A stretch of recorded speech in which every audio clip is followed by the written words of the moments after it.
یہ ایگریمنٹ کے وہ الفاظ ہیں، میں دہراتا ہوں، صرف پہلا لفظ پڑھیں۔ دنیا کے کسی خطے میں کبھی اس طرح کا ایگریمنٹ ہوتا ہے؟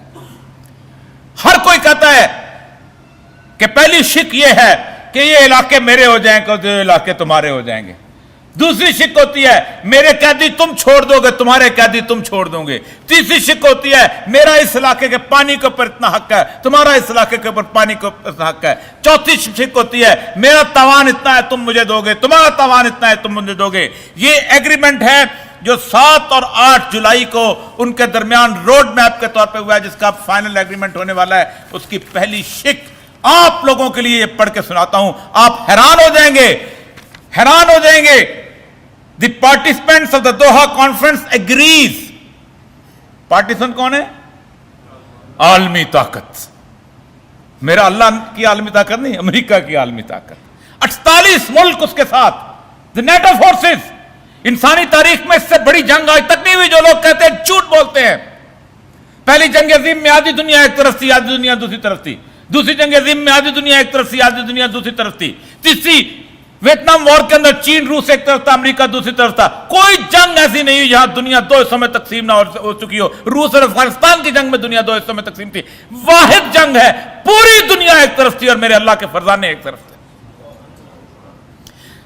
Participants of the Doha conference agrees, یہ دونوں اس بات پہ اگری کرتے ہیں، متفق ہیں، on a road map for peace based on the following conditions۔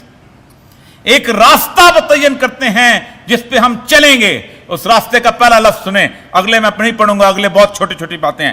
انسٹیٹیوشنلائزنگ، ادارے مضبوط کرنا، آج کا بڑا لفظ بولا جاتا ہے۔ Islamic system in the country for the implementation of the comprehensive peace, ہر ادارے کو اسلام کے رنگ میں ڈھالنا۔ پہلا ایگریمنٹ، کوئی اور نہیں مانگا، کوئی اور مطالبہ نہیں ہے۔ ہم امن اس وقت حاصل کریں گے کہ جب اس پورے ادارے جتنے بھی ہیں وہ اسلام کے سانچے میں ڈھل جائیں گے۔ یہ کیوں آیا؟ یہ آیا اس لیے کہ میرے پاس ایٹم بم تھے۔ ایٹم بم تو 28,000 اس کے پاس، روس کے پاس بھی تھے۔ یہ کیوں آیا؟ میرے پاس ٹیکنالوجی تھی۔ یہ کیوں آیا؟ اس لیے کہ میرے پاس ایک سپاہ تھی۔ اگر فوج نے جیتنا ہوتا تو 7.5 لاکھ فوج جو تھی وہ صدام حسین کے پاس تھی۔ بڑے فخر سے کہا کرتا تھا، کیا اس کا جو سپاہی، کیا نام تھا وزیر دفاع، کہ امریکہ کا منظر آنے دے رہے ہیں، یہ ایک لمبے سانپ کی طرح ہوگا، ہم اس کو بیچ میں سے کاٹ لیں گے۔ توکل ومن یتوکل اللہ فحسبہ۔ اللہ شرک پسند نہیں کرتا۔ جس نے یہ کہا کہ میں تلوار کے زور پہ جیتوں گا وہ ہارا، جس نے یہ کہا میں بندوق کے زور پہ جیتوں گا میں ہارا، جس نے کہا میں ایٹم بم کے زور پہ جیتوں گا وہ ہارا۔ ورنہ روس کے پاس کم ہتھیار تھے، وہ تو پڑوس میں تھا، صرف ایک اٹھنا تھا اور وہاں پر نافذ۔ اور کون کون سا ملک اس نے ہضم نہیں کر لیا؟